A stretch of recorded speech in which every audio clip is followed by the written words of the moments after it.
our poster sessions. Dr. Hande Benson is a professor in the Department of Decision Sciences and MIS.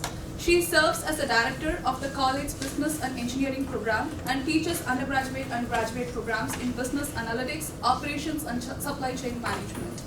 Dr. Benson received her PhD in operations research and financial engineering from Princeton University. Throughout her career, she has consulted for numerous financial firms, the production industry, and local governments. She is also a core faculty member of LIBO's corporate and executive education programs. I invite Dr. Hande to take over the stage. Thank you very much. And thank you so much for the invitation. I appreciate it. I am the business professor who is here to tell electrical engineers how to cure cancer. So, Louder. All right. So as in my introduction, I do operations research. So I solve optimization problems, and in fact, of the work that I'm actually going to present to you today, the modeling work is not mine. So I'll give you the references as we go.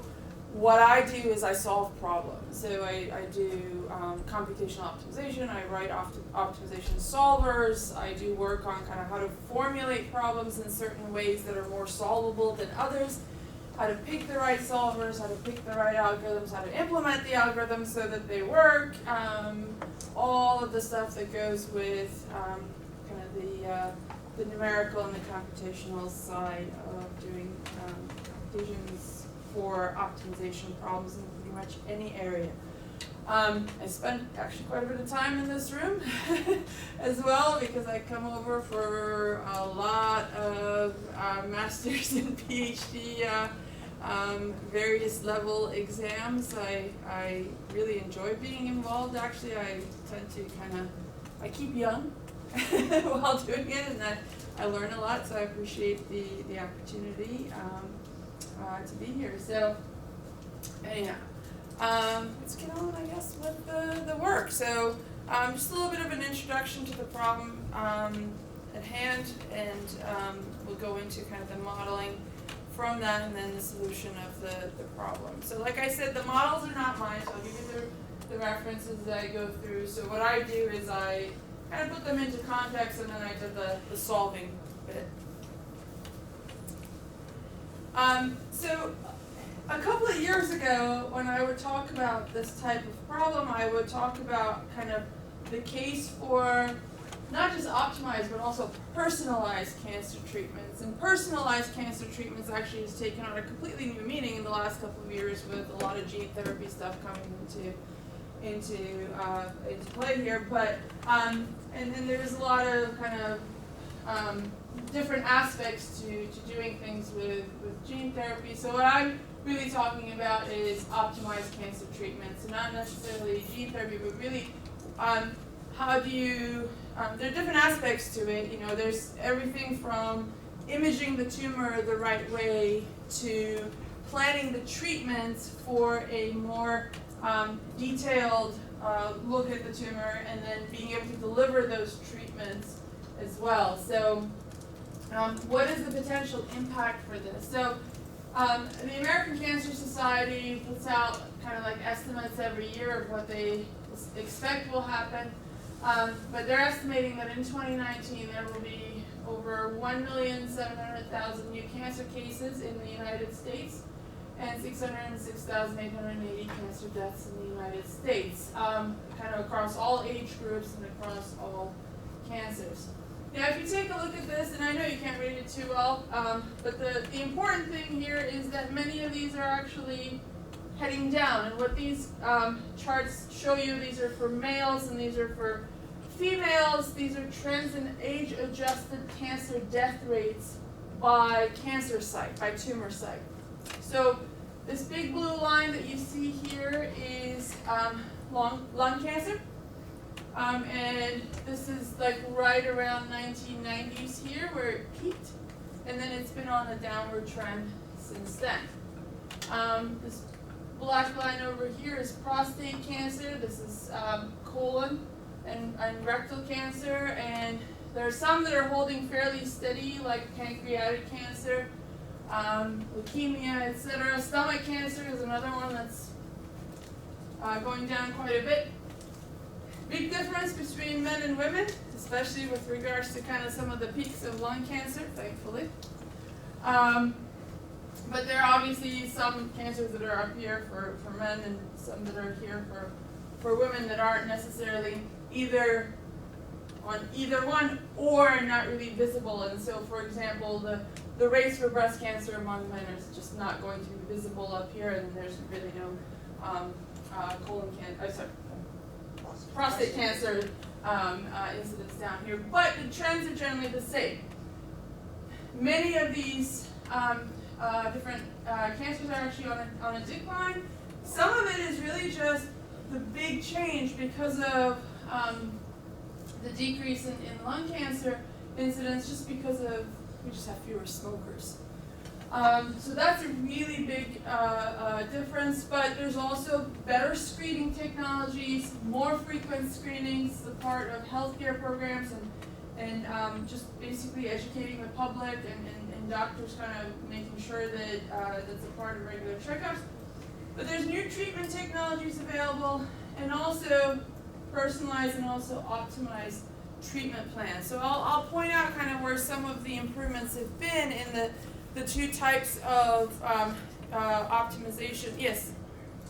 In the prostate cancer from men, Yeah. it's difficult to read from here. What is the percentage decline from the peak to, let's say, the first 5 years after the peak?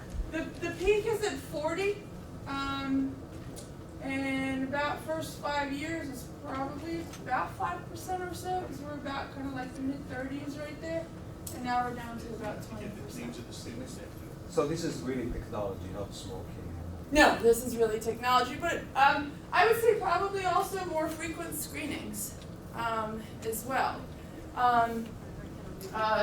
Sometimes changing the age at which screenings start and where they start to be covered by insurance makes a big difference.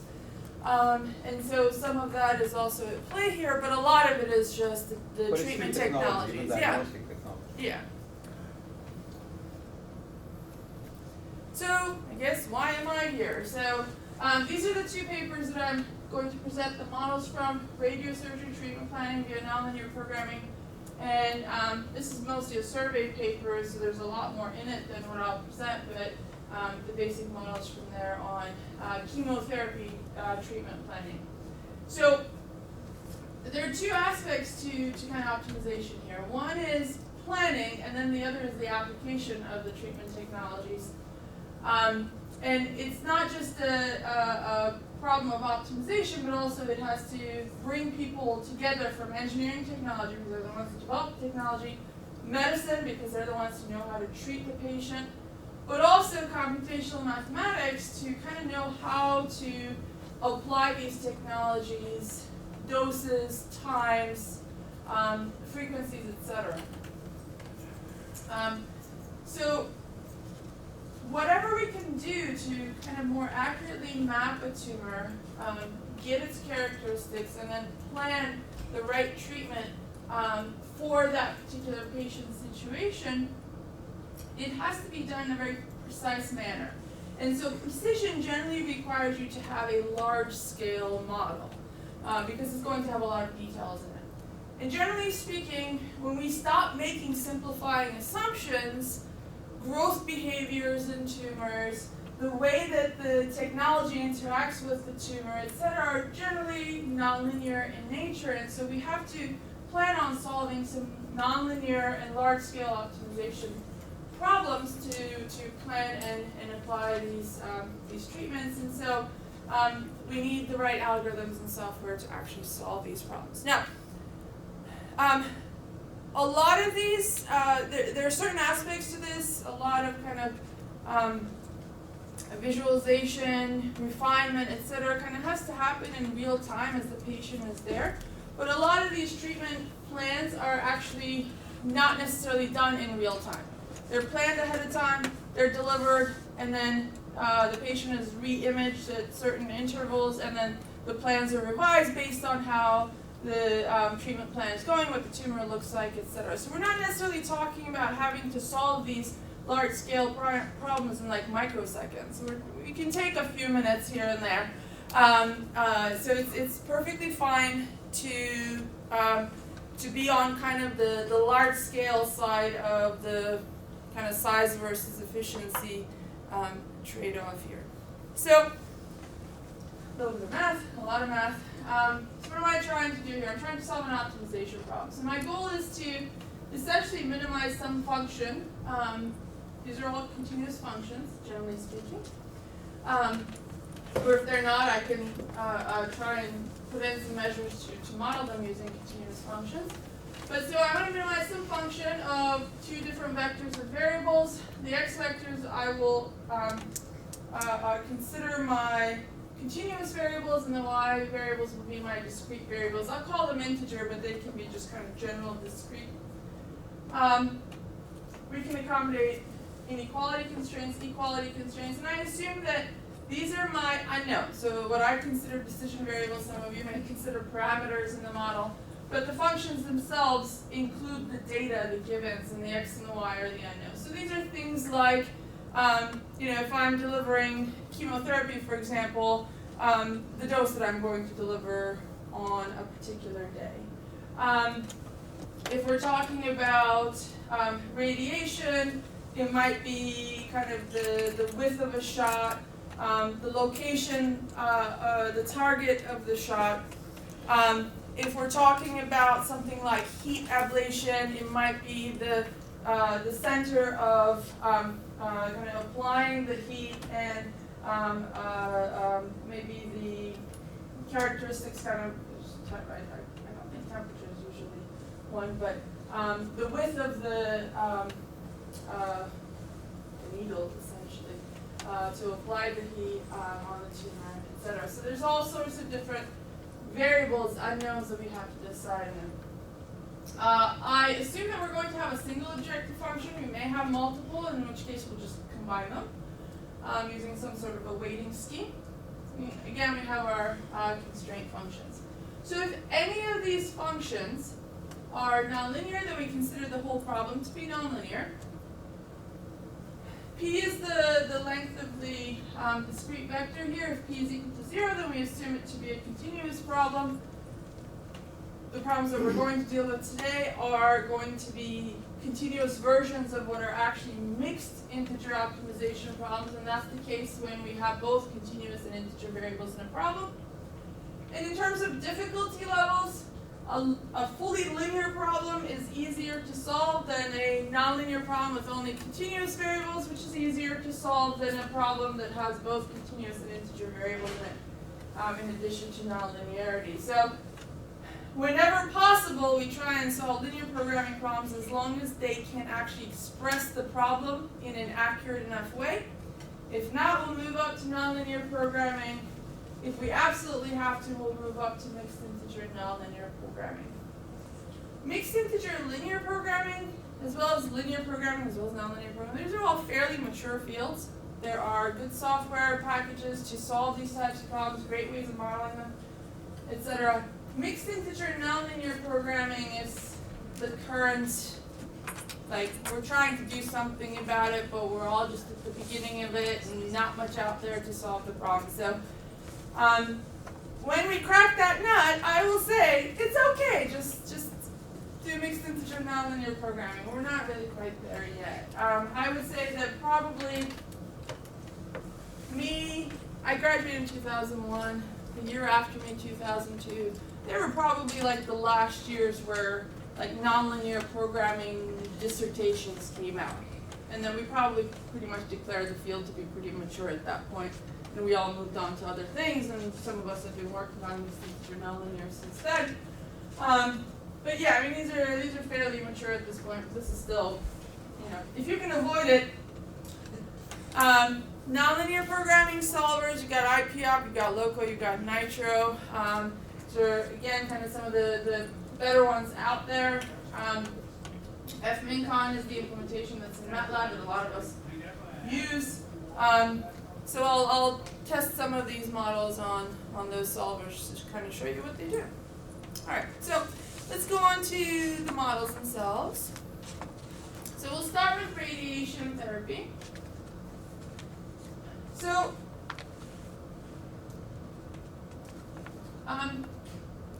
radiation therapy can really kind of happen in different parts of your body, but in this case, let's just kind of visualize maybe brain tumors.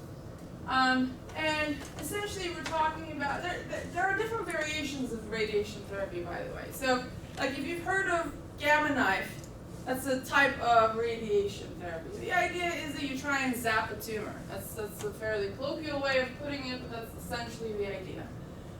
It's good for situations where the tumor is localized.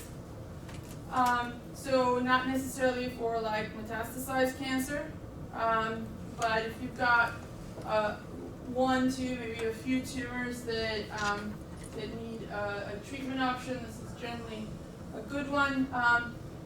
For something larger, you may want to, and depending on the location, surgery may be a better option than this. So this is non-surgical, and essentially the patient is lying down, and you can't really see it well here, but there's a helmet that stabilizes their head, which you may not necessarily think, but breathing is a terrible thing when you're trying to treat cancer, especially lung cancer. But any type of movement that you may have, just even involuntary movement when the patient is actually in this treatment environment, can be an issue. So you have to have some sort of a stabilizer for the body part that you are going to treat. And so they go in, and this is basically that's what we're going to use is essentially the machine. So you have a bunch of these locations here that the beam can actually travel through, and your job is to essentially apply radiation to the tumor and see if you can shrink the tumor size. You may have to do multiple treatments to actually get it down to the size or to actually get rid of it altogether. So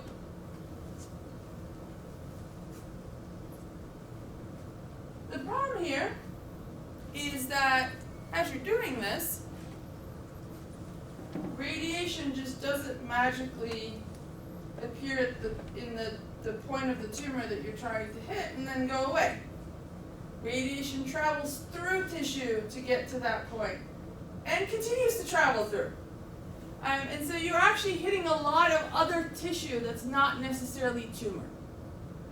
And so the issue that we have here is how to balance damage to the tumor with damage to vital organs sometimes, just general healthy tissue around the tumor as we are delivering the treatment. Now you might say, I mean, it's cancer, right? Just get it out, get it out, get it out. But if you're talking about brain tumor, it could be an issue to just get it out, get it out, get it out. If you're talking about having to go through like the spinal cord to actually get the dose to the tumor, that could be a problem. And so we have two models that we can form here. One is what I call the conservative model, in which the objective is to minimize the damage to the healthy tissue and then deliver a sufficient dose to the tumor. Now there's also constraints around keeping treatment time within patients' comfort limits. I mean, you are stabilizing the patient with a helmet. They're not going to lie there for a very long period of time. Not only that, but there's also, issues around, how many doses you can actually deliver and have the patient continue to be comfortable, because it is kind of a mental thing as well, right? It's not just kind of physical being there. So, we're calling that kind of the conservative model. The aggressive model is you're trying to maximize the damage to the tumor, and then you have a certain threshold above which you're not trying to cross to keep damage to the healthy tissue as kind of confined as possible. And then of course you have your comfort limit constraints to consider here as well. Now, these are just the very, very basic models. There are more advanced models here where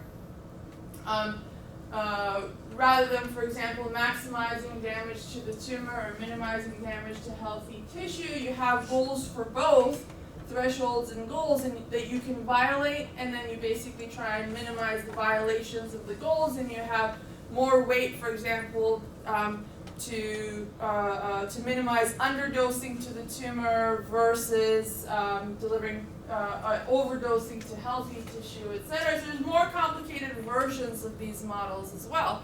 But the basic models give us this general idea that what we're trying to do here is balance curing the cancer versus damaging the healthy tissue. I mean, you could just zap the whole person out of existence. That'll get rid of the tumor, right?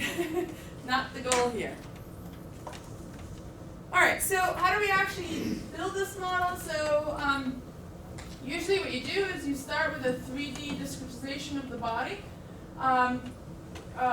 Depending on kind of the planning stage, you may actually start with a 2D version of this, but as long as we're going large scale, I might as well go 3D.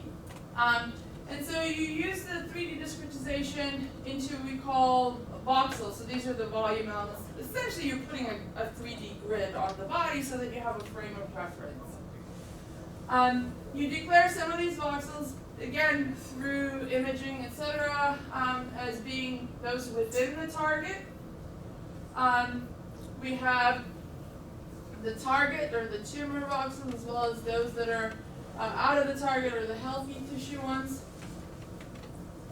We have a set of shots that are used within the treatment plan, and the cardinality of the set S is the patient's comfort limit, or the number of shots you can use. And the set W is the set of available shot widths, and this is just generally specified by the actual machine, right? So we're talking about kind of different widths being available.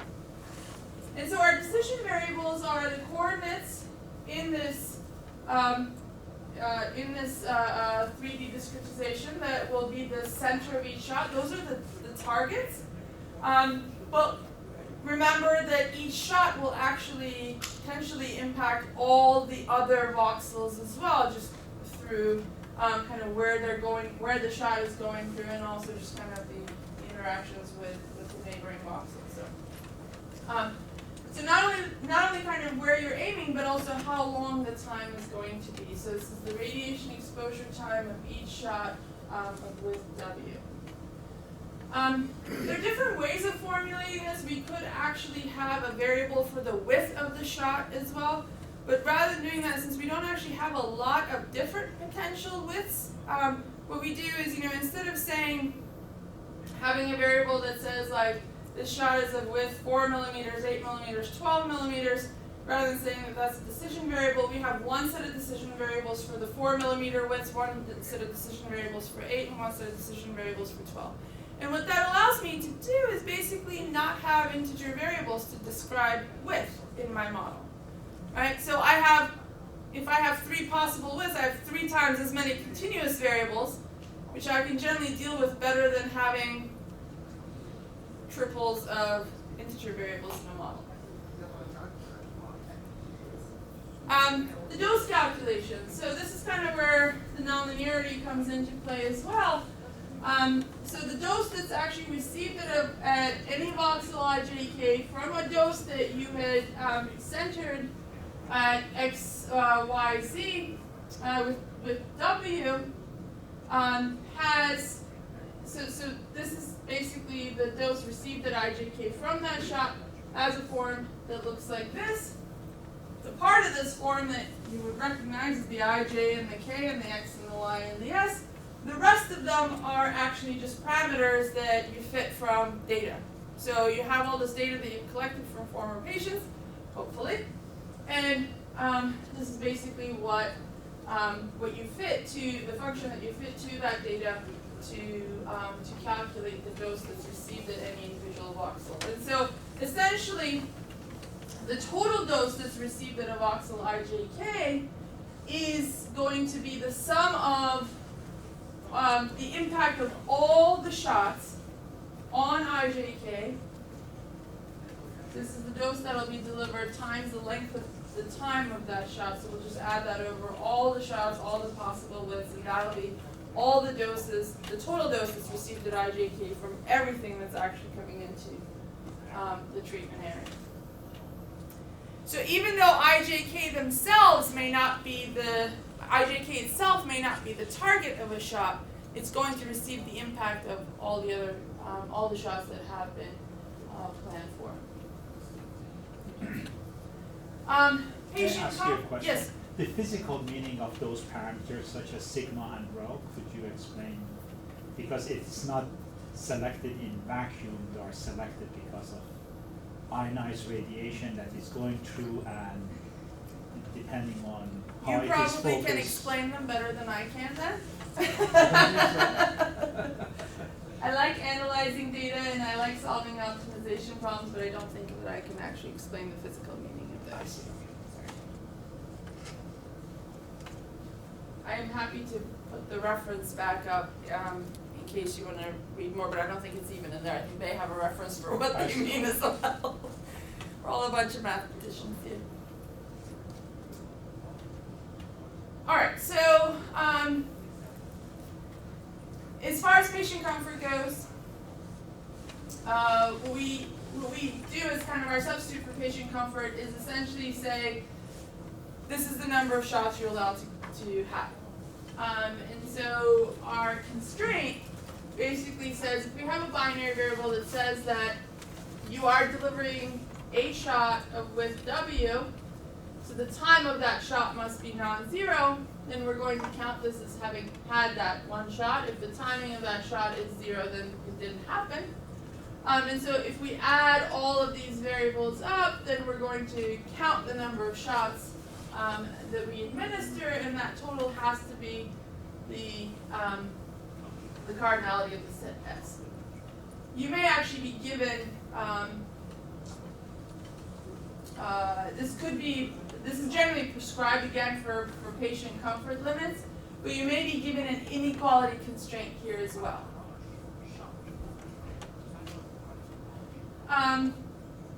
So you could, rather than using an if statement essentially to do this, you could actually use a large constant, m, and just say that h is less than or equal to some big M times t. So if t is equal to 1, h can be anything really. Well, if h is binary, then it can be 0 or 1.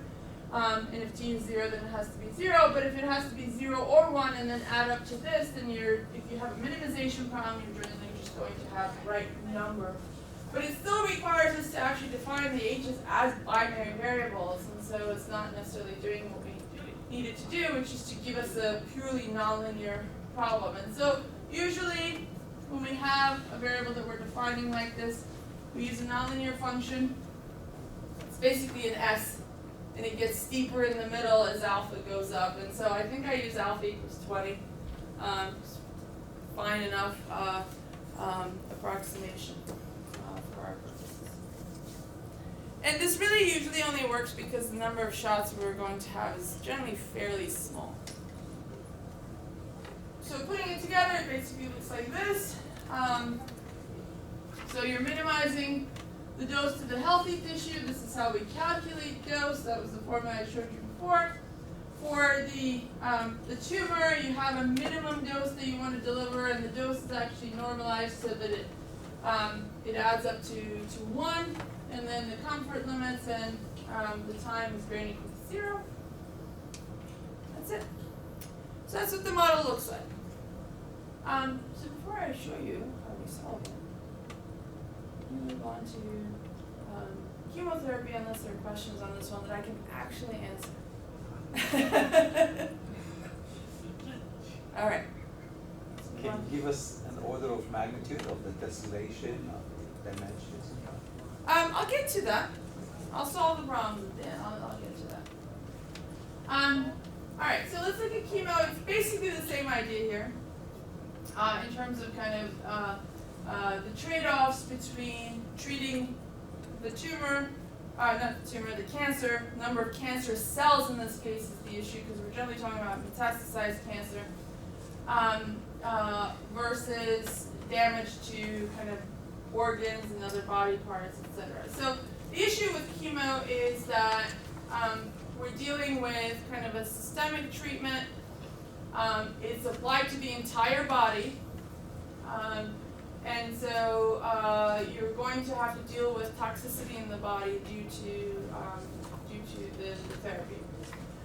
Now, I actually kind of went into a lot of this from personal experience with a parent, and I thought, you know what, just jack up the drugs, jack up the radiation, whatever you can get rid of as quickly as possible, great. You know, I don't know why you're waiting a week or two between treatments, let's just get it done, get it done, get it done. Apparently, doctors know more about this stuff than I do, but one of the issues that I actually hadn't realized, it's not just kind of the toxicity and the impact on the body as a whole, but one of the main issues is that during chemo, during the breaks from chemo especially, cancer cells can actually mutate and develop a drug resistance as well. So while you may be favoring some waiting for the body and the patient to recover and comfort and all of that, you have to deal with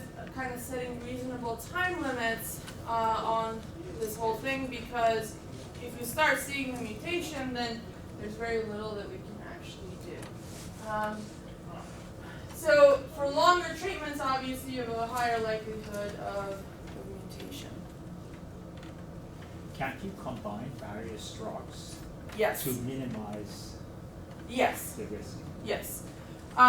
So again, kind of as you increase the complexity of the treatment, you may have kind of multiple impacts that are going to minimize drug resistance, but then you can still get the mutation even out of those to deal with. And then the other option, of course, is then you have to model the interactions between the drugs in terms of the toxicity as well. So again, I'm just going to present a very basic model. There's certainly interaction models that go with this as well. The other thing is there are different, obviously, types of treatments that you can combine too. So you can combine chemo and radiation. You can do brachytherapy with radiation. So there's all sorts of other things that we can do, especially like for prostate cancer. Some of those combination treatments are actually quite helpful. So, all right. So. All right, so we're dealing with a growth model here that's fairly typical of a lot of life processes. So we're generally talking about kind of cancer cells, their number growing in the body. So their growth is very slow at the beginning, and then very slow at the end. At the end, you may think of it as almost like a saturation.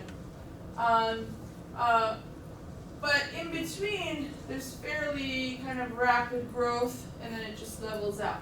And then the other thing is the initial growth is it's a lot more rapid than the leveling off that happens at the end. So it's not like a perfectly symmetric S shape, but that's essentially kind of what we're going for here. And that's what we usually use to model tumor growth without treatment. But a whole bunch of folks, and the one that's most often quoted is Norton and Simon out of this, they investigated the impact of how to dose chemo drugs and when to do that on the actual model of the tumor growth. So this is what the model more or less looks like. I think I'm actually not quite right with the indices there. That's okay.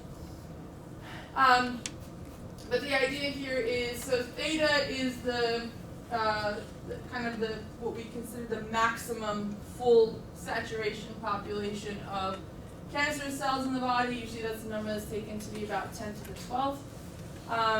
And then lambda is usually just another factor that's used in the model here, but and N is the number of cancer cells in the model, which is going to kind of give us the growth model. But Norton and Simon actually studied the impact of dosing and timing of the chemo treatments on the model. And essentially what they found was you want to do treatments at kind of regular intervals with rest in between. And essentially what that does is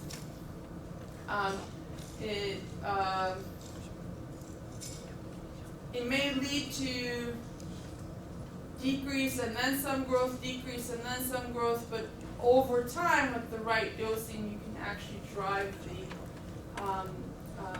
population down to zero. Whereas if you try and do kind of constant throughout, that's not really physically possible in terms of the delivery. If you try and do kind of one big burst at the beginning and level off later, that's generally not good, because after a while the cancer cells start to return and you want to keep dosing at that point to even lower. And so the kind of the rule of thumb here is basically to deliver doses with rest periods in between, and you can go a little bit high at the beginning, but generally you tend to get higher doses like after halfway through the treatment plan too. So in this May I case, ask you a question? yeah. I guess the whole idea is NT should be smaller than NT minus 1 Yes. to show that the density of these cancerous tumors are going to decrease. Yeah. But there are certain cases that one can also look at it that NT may grow, but the Yeah. rate of the growth has been slowed down. It's So true. in essence, two possible scenarios that we would be looking at. And I assume that lambda is a Lagrangian multiplier as part of the optimization process, yes? I think it's part of the optimization process for the, so it's not part of my optimization Yes, model, but but for part the of- model, for the exactly. growth model, yeah, absolutely, yep. Yeah, so, and I think that's a part of the, kind of the dose and rest, because what you're trying to do is to slow down that growth. Alright, so what we're trying to do is to minimize the number of cancer cells at the end of the treatment period. The dosing, the number of cancer cells at any given time is determined by the growth curve. The actual concentration of the chemo drug in the body depends on what the latest dose was and the half-life of all the past doses that were administered. We have a certain kind of upper limit on how big of a dose we can give at any one time, and also an upper limit on how much we can dose during the full course of the treatment, so a cumulative limit as well. We're saying that the tumor size should decrease at or faster than a given rate with each treatment. That's actually from each checkpoint to the next. So it doesn't necessarily have to happen with each treatment per se, but if we're giving, say, like 10 treatments, we may have 3 checkpoints along the way. So I'll actually start with 16 and work my way up in terms of the number of treatments, and we check basically 3 times. So a quarter of the way through, half the way through, and 3/4 of the way through. And so we should see a decrease at those checkpoints, but in between you may see a certain decrease as well. So, and then of course there's some initial conditions. So this is kind of part of the notation here, but our decision variables are essentially just the drug infusion at time t. That's it. There are other parts of this problem where we would define decision variables in the sense that we have kind of from a mathematical point of view, the notation that I'm going to put into my model is not data. It's something that's calculated off the decision variables. So to the optimization solver, it looks like a decision variable, but they are really just intermediate functions to calculate from the decision variable. So if you think of these as independent variables, these are the dependent variables in some sense. So if we know the drug infusion at time t and we have all the initial conditions, etc., we should be able to calculate the number of cancer cells in the tumor at time t, again assuming no mutations, etc. Y sub t is a metric for the tumor size, and essentially it's basically a function of it's basically a metric of how much we're shrinking it. So actually, the larger it is, the better. V sub t is the drug concentration at time t, and I sub t is an indicator that says whether or not the drug concentration goes above a threshold above which kind of we're destroying the cancerous cells. So yes, you could have drug concentration, but if it's not enough to destroy the cells, it's not going to be effective. So we need to deal with that indicator variable in our model, and we do that essentially the same way that we did with the radiation one. So it's basically what the model looks like. Tumor growth, the dosing, the limits on individual treatments and the total, and then how much we are taking to decrease from one checkpoint to the next. Is there a time delay between the launching of radiation and the death of the cell? Any significance to this delay? Because apropos what you talked about reading and closed loop feedback correction for the tissue localization, this may affect the correction you will do. Is there? Yeah, but so this is really more of a long-term plan. So I'm not necessarily looking at kind of what happens on minutes or hours, etc. As I discretize this, I can actually discretize it to the point where t is actually not just the times of the treatments, but I can potentially try and model what happens at finer time intervals. And I can refine this model to try and calculate the actual dose at any given time from the dose that I administered, taking into account potential delays in getting to the cells, etc. But I'm not really working at a time interval that's as fine as really kind of having the delay in reaching the cell. In some form of population, Yeah. there is some delay. It takes time to actually produce the effect of Yeah.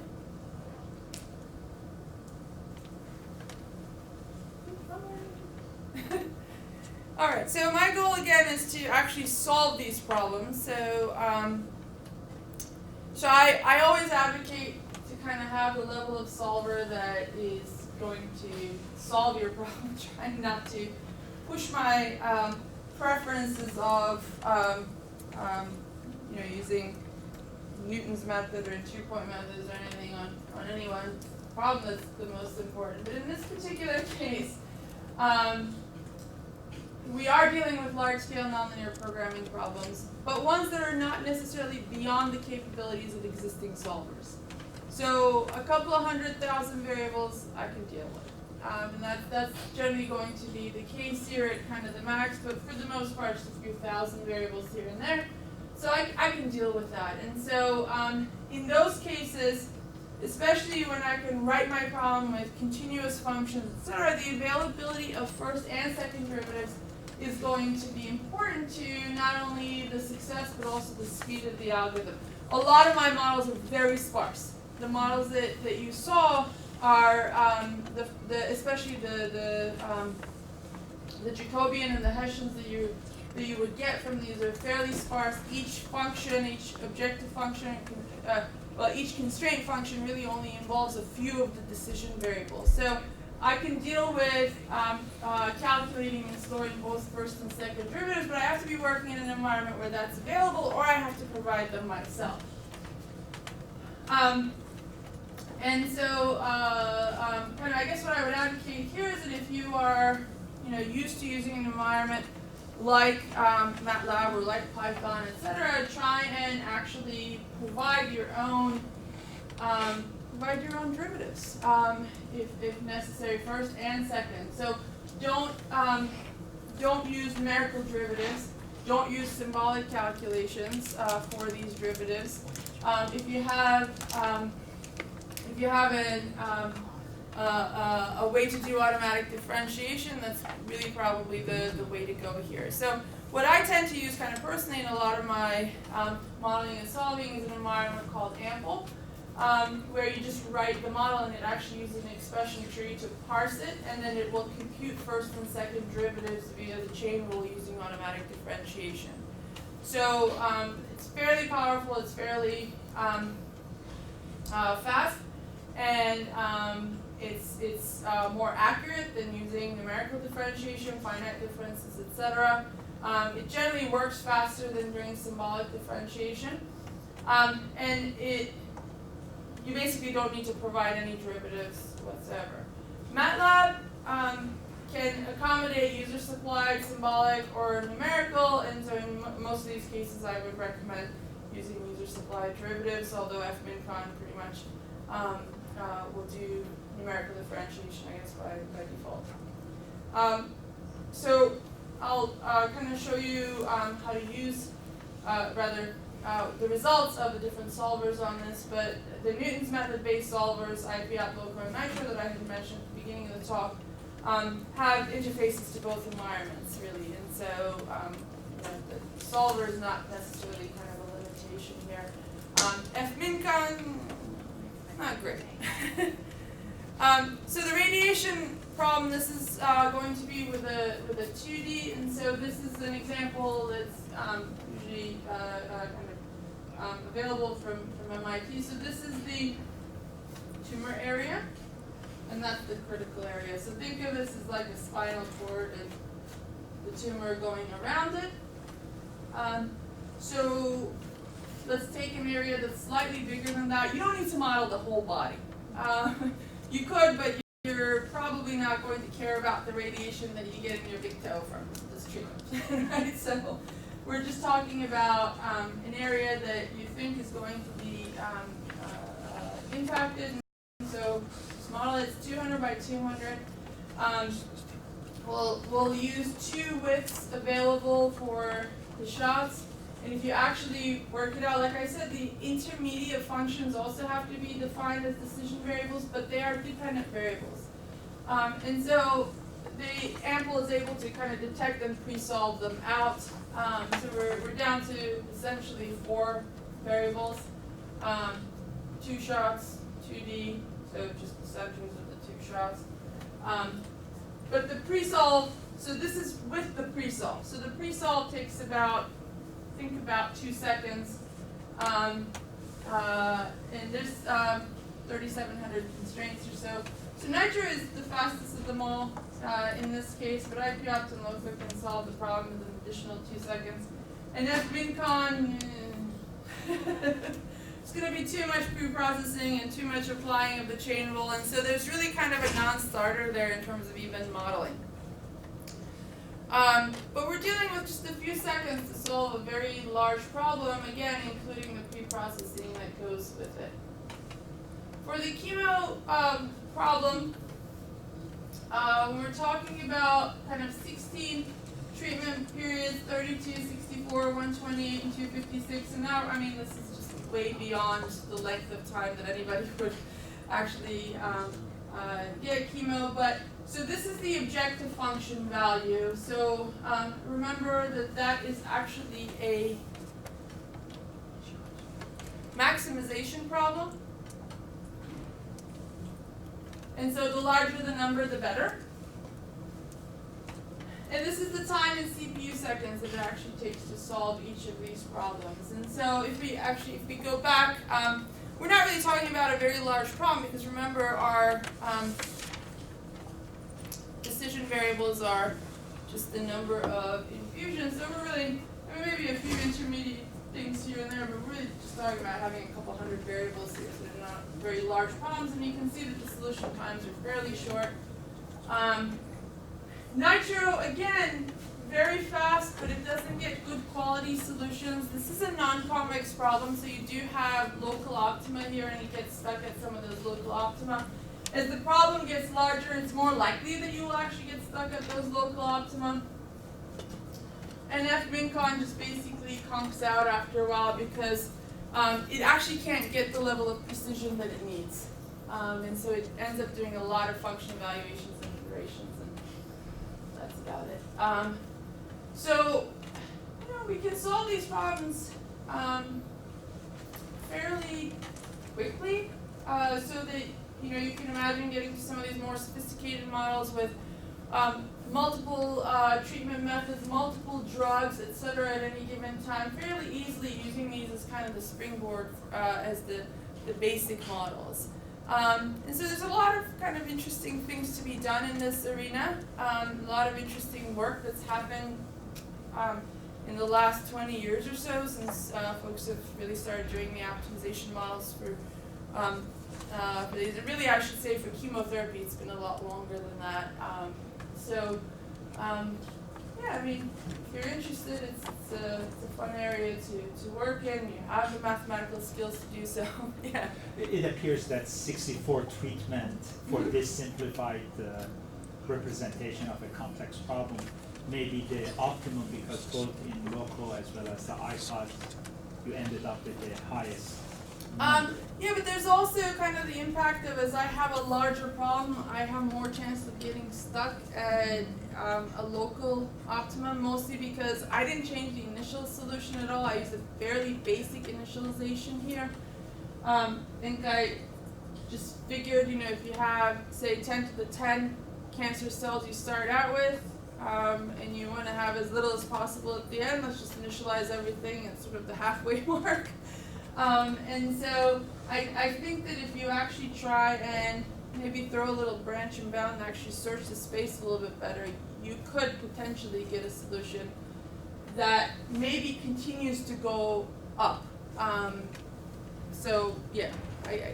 And I think the problem is tractable, that you can actually build in a petri dish some cancer cells and some neurological cells to emulate the case of the tumor around the spinal cord and try to see whether this method versus the other method that has been successfully modeled, which one is going to have more successful treatment in the laboratory setting. Oh, to actually see what the solution would look like? Because mathematically you have modeled this right. dynamic behavior, and here are very clear distinction that for one reason or another, 64 may appear to be better. Maybe there is marginal benefit because right. looking at 32, the numbers are close, at least for local, and there is a time duration factor as well. So yeah, I mean, listen, this is the difference between somebody who thinks optimal control and somebody who thinks optimization. You actually want to implement and see what happens. I just look at the objective function values and say which one is better than the other, but yeah. But I think also, I mean, not petri dish, but mice. I'm sure there are experiments with mice where you look at the time constant of your problem. Yeah, and I would actually be willing to guess that you could just go back to data on actual people. I'm sure that you can easily find someone who kind of matches similar characteristics, and because so much of this was a kind of rules of thumb and trial and error, so as long as you can find something that closely matches what was applied to another patient, you may be able to see the impact of it on an actual case too. We have a lot more data than yeah. But it's an uncontrolled environment. You don't know what other factors affect the growth. And the only reason that I suggested petri dish because it was a 2D model, so I didn't want it to go with this. No, but very interesting work. All right. So yes. How did you get interested in this? I mean, way back when, what led you in this direction as opposed to some other? Actually, I don't have it as opposed to because I do it all.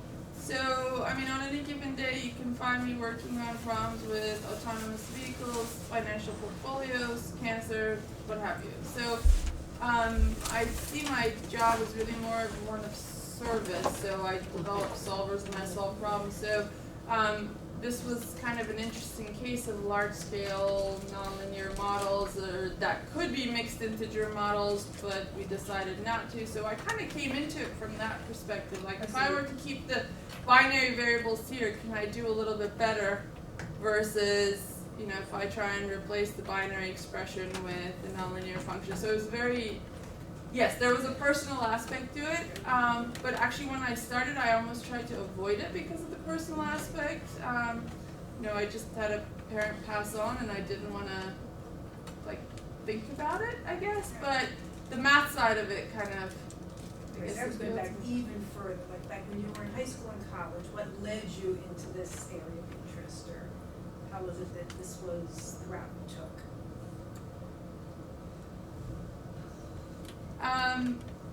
So it would be college. So I was an undergrad, I was studying math and computer science, and I heard of something called math programming. I was like, oh wait, that sounds just like what I want to do. And that's, you know, you find out something combines in a way you didn't realize. Yeah. Okay. That's all. It's actually funny. I wanted to go do OR. I knew that when I was a senior in college. I wanted to do pure math at first, and then I was like, Andrew Wiles had just proven Fermat's last theorem, and I was like, I don't want to spend like 42 years in my attic if that's what pure mathematicians do. So let me explore. So I found OR, and I actually wanted to go into stochastic modeling at first, and I got into Princeton. I interviewed some of the professors, and I saw that the folks who did optimization math programming were kind of a better fit with my background. That's what I was curious about. Yeah, Thank you. it's thank you for asking that.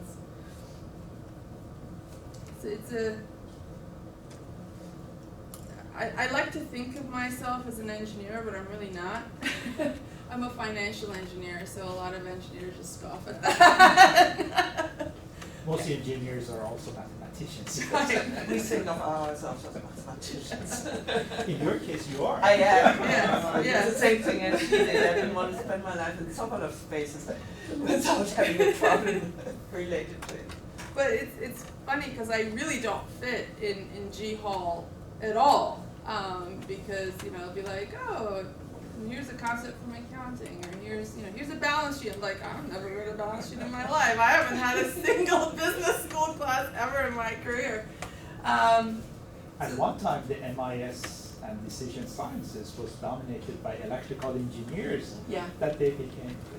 Yeah, and actually, I think a lot of my career has been around problems that, like, Steve Boyd and Stanford really just kind of happened to popularize certain applications, and I've sort of followed some of that along as test suites and things like that. So it's interesting to kind of see how electrical engineers have really been kind of leaders in not just decision sciences and OR, but more specifically in like financial engineering as well. So a lot of the work that I did is kind of the optimization side of financial engineering really has come from It's dynamic systems, right? Who does it? Physicists, mechanical engineers, and electrical engineers. Yeah. And mathematicians. And chemical engineers. Yeah, you don't want to insult them, although their process engineering is way too high level. I mean, we owe a lot of the global optimization stuff to chemical engineers, as well as a lot of the personalized cancer treatment. So they do a lot of the gene sequencing and all of that. So, because it's the same techniques that should probably be done, right? Can I ask one more question concerning your data? So you seem to have a test data set from MIT? Yeah, I mean, this is it's really just a picture, right? So. Oh, I see. Yeah, there's really not that much there to be built, and you don't. The chemotherapy one you don't really need a full-on data set. So because it doesn't actually deal with the characteristics of the tumor cells, it's really just the number of them and kind of certain dose limits and things like that. And so that's actually available in the paper that I referenced. But there are data sets that are available for this type of work, anywhere from diagnosis to imaging to treatment in terms of, especially for IMRT, which is the radiation treatment. I would think that your data would differ dramatically depending on the type of cancer. Yes. I mean your characteristics, right? Yes. So this is at this level it's very general. Then you would populate it with specific information of specific cancer sets. Or Yeah. So actually, so what I presented was just basically assuming, for the purpose of radiation, that we have a volume of cells for the tumor, but that they're basically homogeneous. But you could map out kind of different characteristics of them, and a lot of models actually are mixed integer linear because they provide a matrix of how different shot widths and lengths could actually impact a certain voxel of the tumor. So they developed that first from the data about the tumor and kind of past data about dosing and impact and all of that, and then they build the model on top of that. So yeah, I mean, you could do it very heterogeneously. And I think, I mean, at least for CyberKnife, also a family case, you typically go in for an evaluation where they look at the tumor using a CAT scan, or several tumors if necessary, and then they do a calculation how to optimal, I think optimal, position you and how to, they calculate the radiation rate of the different beams. So there seemed to be, at least my understanding was that it was not just simulation but optimization involved. Yeah. So that would address a different type of problem than you were addressing here? No, it's the same one. It's just a lot more dimensions to the problem in terms of decision variables. Yeah, and some of it is actually just like figuring out the right frame to even model it. And so you could decompose the problem into kind of different steps, or there are folks who are basically trying to model the whole thing. Can I just ask one question? Some time back you had worked together with some of our past students and faculty members, including Dr. Bhushekam and Pramod Avichandani, and especially in the research on robots, vehicle robots. So could you shed some light on how you applied those nonlinear programming techniques in those kind of projects compared to what you showed us today? Sure. So those problems are actually similar in the sense that for autonomous vehicles, we're dealing with a large-scale problem. It's mixed integer and it's nonlinear. Mixed integer in the sense that that was about coordination of a fleet of robots, and so they need to be in communication with one another. And we're talking about kind of being able to measure connectivity, etc., which requires some binary variables. And so we had used similar techniques to convert the problem into a nonlinear one, and use similar solvers to essentially solve it. We still have to deal with non-convexities and all of that. So in terms of kind of the techniques, we're dealing with the same types of models and the same types of modeling environments and solvers. It's interesting to see your collaboration with PC going back so many years. It's fantastic. Yeah, I really enjoy it. Gives me fun problems to work on. I appreciate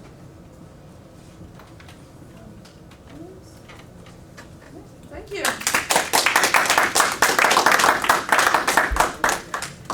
So just a little plug, those are my classes if any of you want to take it. That's it.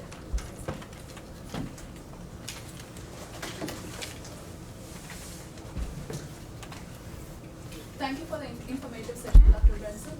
I would like to invite Dr. Darius to present Dr. Benson with a memento. Yeah. Thank you.